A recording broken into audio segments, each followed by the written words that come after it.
لیکن انہوں نے کیا کیا؟ مظفر نگر کے فسادات میں ہماری عزتیں عصمتیں آبرو لٹی، بستیاں لٹی، ریلیف کیمپ میں ہندوستان کی سب سے بڑی اقلیت آ گئی، لیکن ہم یہی سمجھتے ہیں کہ یہ سیکولر ہے۔ تو آپ بتائیے کہ آج اتنی سیاسی پارٹیاں ہیں اس ملک میں اور سب ہر کوئی ہر طبقے کے لوگوں کو رجھانے کے لیے، لبھانے کے لیے، ان کے ووٹ کو حاصل کرنے کے لیے اعلانات کرتے ہیں، اور ہر کوئی یہ بھی چاہتا ہے کہ ہندوستان کی سب سے بڑی اقلیت ان کا ساتھ دے۔ آج آپ بتائیں، یو پی میں یادوں کی جماعت ہے، یہاں ہمارے آندھرا پردیش میں ریڈیوں کی جماعت ہے، کماؤں کی جماعت ہے، کاپوؤں کی جماعت ہے، وہاں یو پی اور بہار میں بہوجن سماج کی جماعت ہے، کرناٹک میں لنگایات کی ہے، ہر ایک کی اپنی اپنی جماعتیں ہیں جو ان کے لیے، ان کے کاز کے لیے کام کرتے ہیں۔ لیکن آپ بتاؤ کہ آج اس ملک میں سب سے بڑی اقلیت مسلمان ہے، 20 سے 25 کروڑ ان کی آبادی، لیکن آج ان کی اپنی کوئی جماعت نہیں، ان کی کوئی اپنی قیادت نہیں، کوئی اتحاد نہیں، سوائے کیرلا میں اور آندھرا پردیش میں چھوڑ کر باقی کسی بھی ریاست میں ہماری سب سے بڑی اقلیت کی کوئی جماعت نہیں، کوئی قیادت نہیں، ان کے اوپر ہونے والے ناانصافی پر آواز اٹھانے والی کوئی اتحاد کی طاقت نہیں۔ آج آپ غور کریں کہ ایسے حالات ہیں اس ملک میں کہ آج یہ ملک تیزی کے ساتھ فرقہ پرستی کی طرف بڑھ رہا ہے، اور ایسے حالات میں آج آپ پر، ہم پر اور سارے سیکولر ذہن رکھنے والے ہندوستانی شہری پر بہت بڑی ذمہ داری ہے کہ وہ اس ملک کو تباہ برباد ہونے سے بچائیں۔ میں آج آپ سے یہ بات اس لیے کہہ رہا ہوں کہ آج الیکشن سے پہلے تو کرپشن کی بات کی گئی، انتخابات سے پہلے ہندوستان کی بگڑتی ہوئی معیشت کی بات کی گئی، انتخابات سے پہلے یہ بھی کہا گیا کہ روپیے کی قدر گر رہی ہے، انتخابات سے پہلے یہ بھی کہا گیا کہ انڈسٹریل گروتھ کم ہو رہا ہے، انتخابات سے پہلے یہ بھی باتیں آئی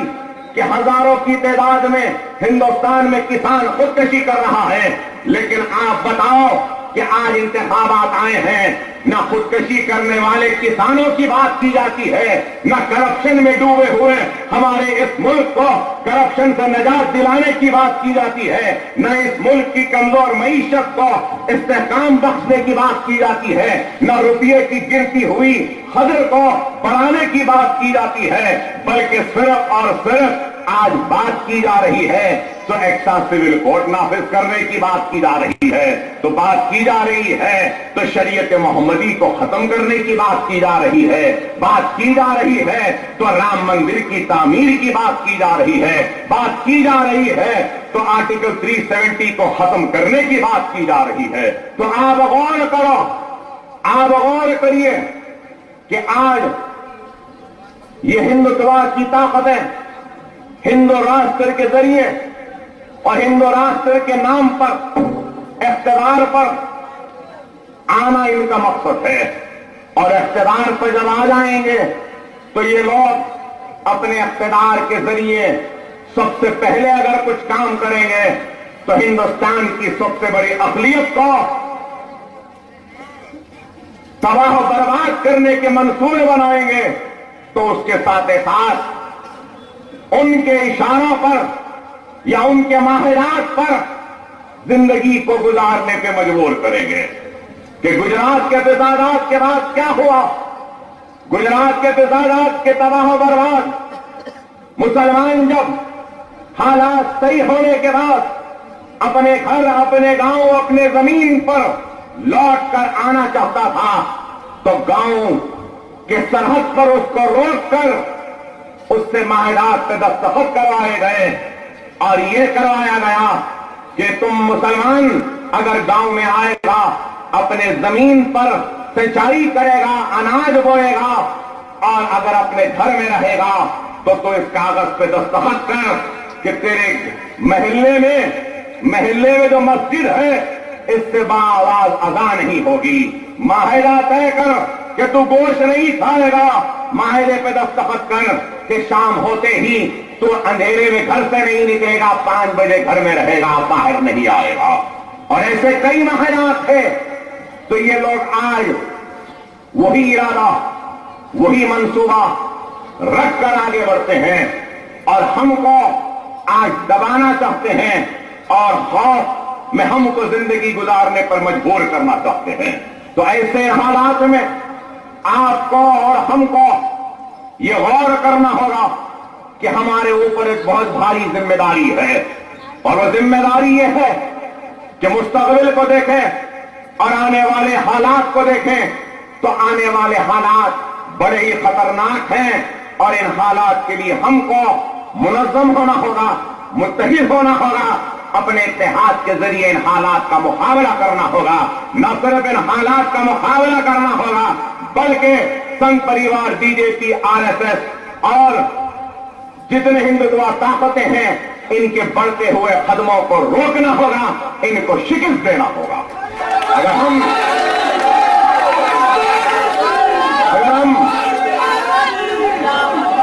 منتشر رہیں گے، انتشار کے شکار رہیں گے، تو یاد رکھیے پھر ہم حالات کا مقابلہ نہیں کر سکتے۔ آج آپ سے یہی کہوں گا، اور میں یہ بھی ضرور کہوں گا، یہاں بیٹھے اس مجمع سے نہیں بلکہ میری آواز جن کو پسند نہیں آتی، جن کو میری تقریر پسند نہیں آتی، جن کو میرا انداز بیان پسند نہیں آتا، جن کو میرا غصہ پسند نہیں آتا، ان سے میں پوچھنا چاہتا ہوں کہ اگر آج تم اکبر الدین اویسی کو پسند نہیں کرتے، اکبر الدین اویسی کی تقریر کو پسند نہیں کرتے، یا اکبر الدین اویسی کے خطابت کا انداز پسند نہیں، میرے جملے پسند نہیں، تو میں ان سے سوال کرنا چاہتا ہوں کہ بتاؤ میرا یہ غصہ کیوں ہے؟ میرا غصہ اس لیے ہے کہ میں آج بھی انصاف کے انتظار میں کھڑا ہوں، مسلسل ناانصافی کے بعد۔ میری مراد مجھ سے نہیں، میری مراد میرے بھائیوں سے، میری بہنوں سے ہے، میری مراد ہندوستان کے سب سے بڑے اقلیت مسلمان سے ہے کہ 66 برس کی تاریخ میں سب سے زیادہ ناانصافی کا شکار کون ہوا؟ کوئی اور نہیں، میں ہوا۔ اگر کسی کی نوکریاں گئی تو میری گئی، کسی کی زمین گئی تو میری گئی، کسی کی عزت گئی تو میری گئی، کسی کی عصمت لٹی تو میری ماں بہن کی، کسی کی آبرو لٹی تو میری ماں بہن کی، کسی کے بچے جیل میں گئے تو میرے بچے میرے بھائی گئے۔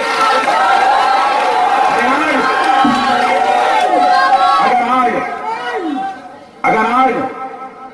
کوئی میری آواز کو دبانا چاہتا ہے تو مجھ سے مقابلہ کرنے کے بجائے تم ہندوستان کی سب سے بڑی اقلیت مسلمان کو انصاف دے دو،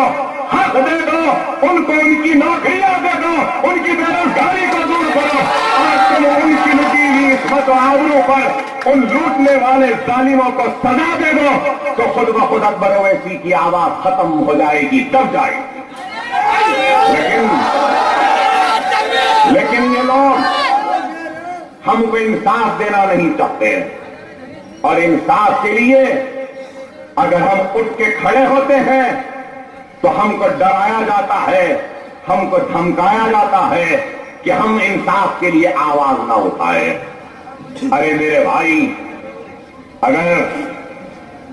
کوئی میرا مخالف ہے ٹھیک ہے، اس کو حق اختیار ہے، لیکن یہ ضرور کہوں گا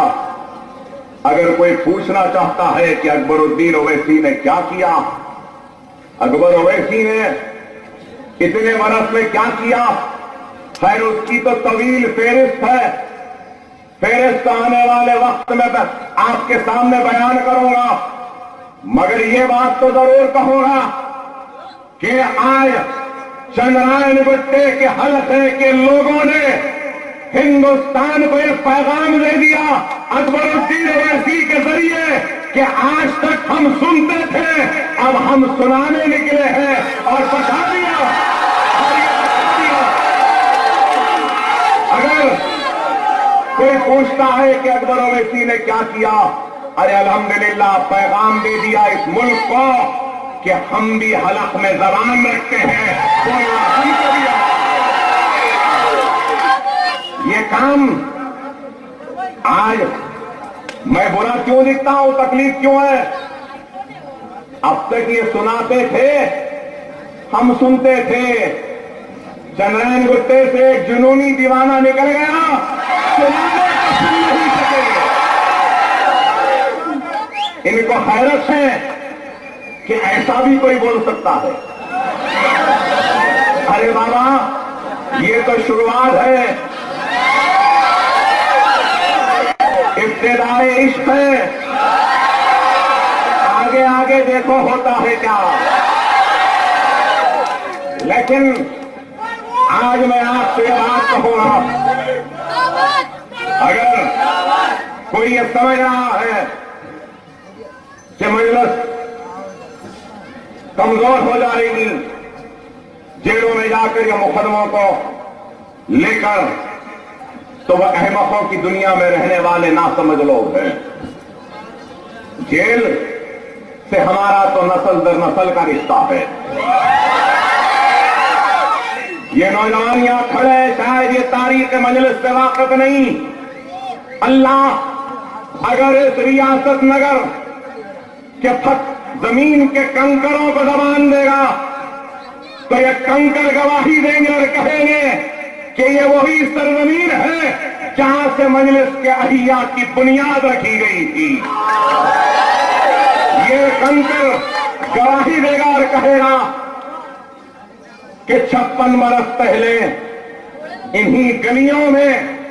مجلس کا احیا ہوا تھا، اور احیا کے بعد یہی سرزمین گواہ ہے کہ یہیں سے فخر ملت عبدالواحد اویسی کو چنچل گڑے کی جیل میں 11.5 مہینے جیل میں ڈالا گیا تھا۔ 11.5 مہینے جیل میں تھے، مجلس ختم نہیں ہوئی۔ 14 مرتبہ سالار جیل گئے، مجلس ختم نہیں ہوئی۔ اب آج ہم جا رہے ہیں تب بھی مجلس ختم ہونے والی نہیں ہے۔ مجلس اور مضبوط ہوگی اور طاقتور ہوگی، اور مجلس ختم ہو رہی۔ لیکن جو لوگ جن کو ہم پسند نہیں آتے یا ہمارے جملے ہماری تقریر پسند نہیں آتی، میرا ان سے سوال ہے، اور ان لوگوں سے بھی میرا سوال ہے جو لوگ بھارتیہ جنتا پارٹی یا نریندر مودی کو ووٹ دینا چاہتے ہیں، میرا ان سے سوال ہے، ہم کو گرفتار کرے، ہم کو گرفتار کرے، اسد صاحب کو گرفتار کرے، گرفتار تھے، جیل میں تھے، تو ہم کو سنگاریڈی لائے، وارنٹ ہے کہہ کے اسد صاحب کو گرفتار کرے۔ ہمارا قصور کیا تھا؟ ہمارا قصور کیا تھا؟ سنگاریڈی میدک میں متنگی اور رودرارم کی مسجد کو شہید کر رہے تھے، تو ہم آگے بڑھ کے جا کے مسجد کو شہید ہونے سے رکوایا، اور جتنی مسجد شہید ہوئی تھی وہاں کھڑے رہ کر اس مسجد کو دوبارہ تعمیر کروایا۔